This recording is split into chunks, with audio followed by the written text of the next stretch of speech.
तो अभी जो सवाल है NCERT 5.3 का चौथा क्वेश्चन, ठीक है, जिसमें ये कह रहा है कि हमारे पास जो हमें SN दिया हुआ है, ठीक है, सम ऑफ दिया हुआ है वो कितना है 636, ठीक है, और हमें AP बताई हुई है। AP क्या बताई हुई है 9, 17 और 25, ठीक। SN दिया है और AP बताई हुई है। यहाँ से हमें क्या क्या पता चल गया, ठीक है, ठीक है, सॉल्यूशन करते हैं। एक तो हमें A पता चल गया, A कितना है 9 पता चल गया, ठीक है। और बोला क्या गया है कि हमें इसमें के कितने पद होने चाहिए, ठीक है। तो मतलब ये AP है और उसमें जो सम ऑफ बन रहा है वो कितना बन रहा है 636, ठीक। तो इसके ये पूछा जा रहा है कि बताओ इसमें कितने पद होने चाहिए, कितने पद होने चाहिए, यानी कि n पूछा जा रहा है, ठीक, कि n क्या है बताओ, ठीक। और हमारे पास A तो हमें पता चल गया, और D क्या होगा A2 minus A1, A1 A2 A3 तुम लोग समझ रहे हो कि ये A1 है, ये A2 है, ये A3 है, इसी तरह से चलते चलते चला जा रहा है, और लास्ट में एक n होगा, ठीक है, और उसी का पद हमें क्या करना है, ये n ही पता करना है, ठीक। तो देखो थोड़ा कॉम्प्लिकेटेड जाएगा लेकिन आसान है, ठीक है। दो चीज़ें एक साथ लगेंगी, ठीक है, क्या लगेंगी, दो चीज़ें एक साथ लगेंगी, ठीक है। वो होगा कि हमें एक चीज़ अनिवार्य रूप से आना चाहिए, वो आना चाहिए क्वाड्रेटिक इक्वेशन को सॉल्व करना। क्या आना चाहिए, क्वाड्रेटिक इक्वेशन को सॉल्व करना।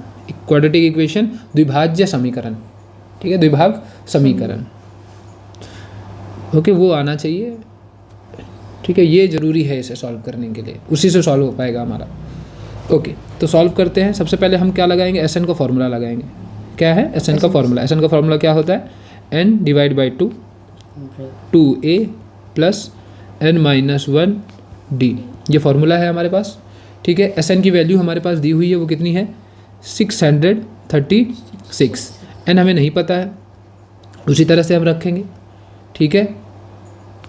हमने अभी तक D नहीं निकाला, D की निकाल लेते हैं, कितना होगा A2 हमारा 17 है, और उसके बाद A1 A1 क्या है 9 है, तो 17 माइनस 9 इज 8, तो हमारे पास जो A आया है वो कितना आया है 8 आया है, ठीक है।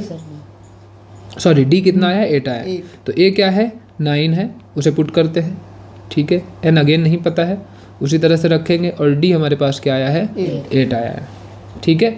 तो देखो इस 2 को यहाँ भी मल्टीप्लाई किया जा सकता है, लेकिन इससे अच्छा होगा कि यहाँ पर भी 2 है, और 8 को भी हम 4 इंटू 2 लिख सकते हैं कि नहीं लिख सकते हैं, तो फिर ये हम यही करते हैं, ठीक है।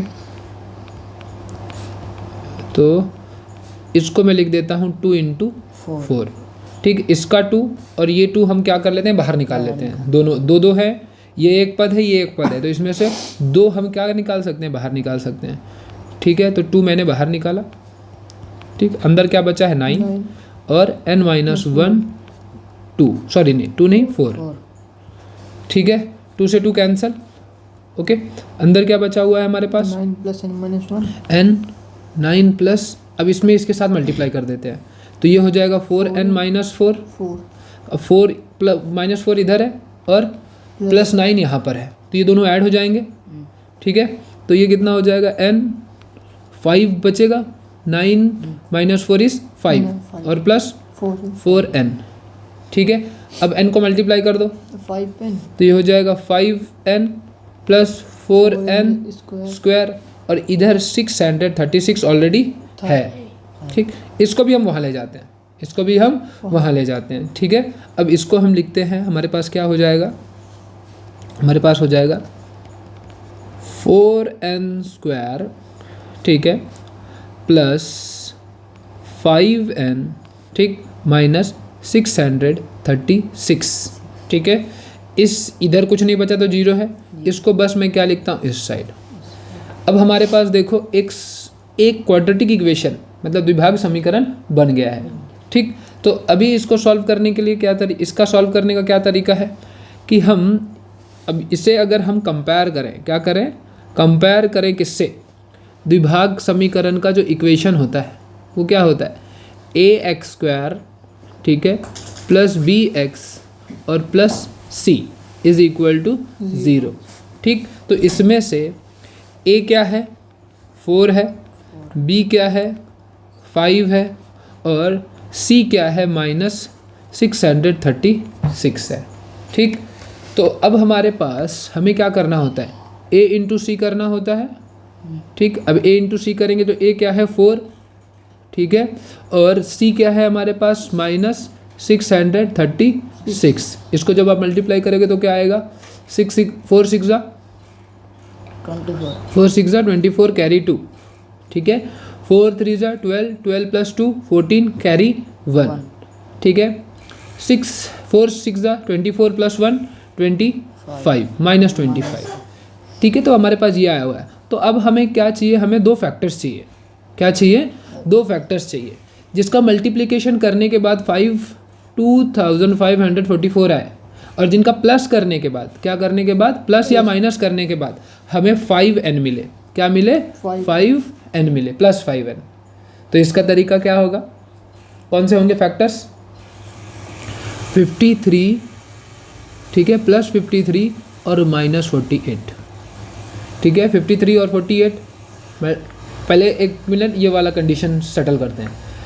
प्लस 53 या -48 करेंगे तो 5 बचेंगे, बचेंगे ना। अब इनको मल्टीप्लाई करते हैं तो 53 इंटू 48, ठीक, 8 3 ज़ा 24 कैरी 2, 8 5 ज़ा 40 प्लस 2 42, राइट, 0 2 3 ज़ा 12 कैरी 1, 4 5 ज़ा 20 20 प्लस 1 21, इसको ऐड करो 4 4 5 2, ठीक, आया है।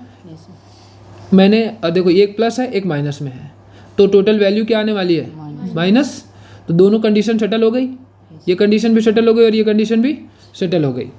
ठीक, अब हम इसे फिर से लिखते हैं तो ये 4 हो जाएगा 4n², ठीक है। अब इन दोनों के बीच में हमें ये दोनों नंबर संख्या लिखनी पड़ेंगी, नंबर्स लिखने पड़ेंगे। तो इधर भी n इधर भी n लिखना जरूरी है, तभी n इंटू n n² होगा, राइट ना।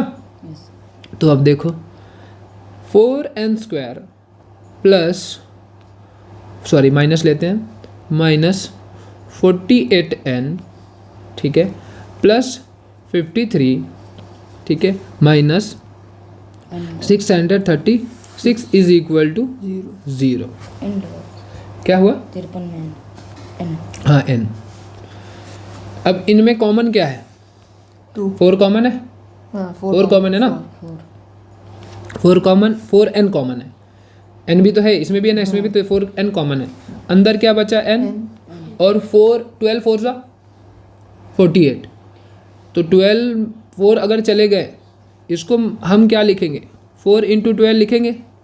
तो इसमें 4 तो हमने बाहर ले लिया, तो अंदर क्या बचा है, सिर्फ 12 बचेगा ना, 12 बचेगा ना, ठीक। और प्लस, अब इन दोनों में कॉमन क्या है, क्या 53 कॉमन होगा, सोचो जरा, 53 कॉमन होगा, 53 कॉमन होगा, ठीक है।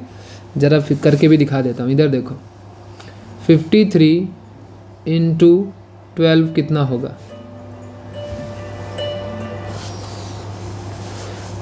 2 3 ज़ा 6, 2 5 ज़ा 10, 0 1 3 ज़ा 3 और 5 1 ज़ा 5। तो क्या हो गया, 6 3 6। तो इसमें कॉमन क्या है, 53, ठीक, n तो कॉमन है नहीं, और इधर n लिख दिए, इधर का n, और देखो यहाँ पर क्या है, माइनस, तो यहाँ पे हमें क्या लेना पड़ेगा, प्लस क्यों लेंगे, इधर प्लस है तो इधर भी माइनस लेंगे, तो प्लस माइनस माइनस, तो ये इधर क्या बचेगा, 12, क्योंकि 53 चला गया ना,